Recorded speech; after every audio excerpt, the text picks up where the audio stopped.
后来继续来看的是新北市嘉金都在运销合作社这条传播链已经有21个人来确诊。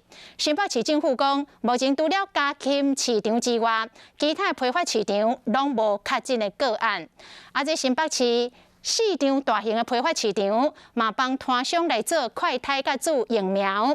早起是轮到沙丁堡的鱼市场，讲包括这个鱼会第一线的员工。这个供货商甲承销人总共有313个人，分做5批来注射。摊商讲，会当做到预防射，感觉加真安心。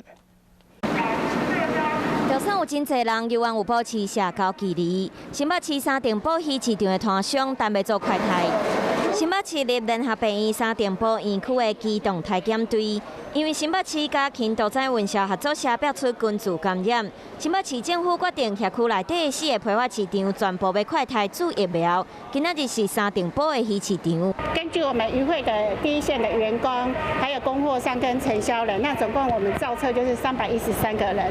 那我们今天的一个流程就是分为5个梯次，那避免群聚。目前呢，新北市所有的批发市场呢，除了家禽市场之外呢，都没有确诊的个案。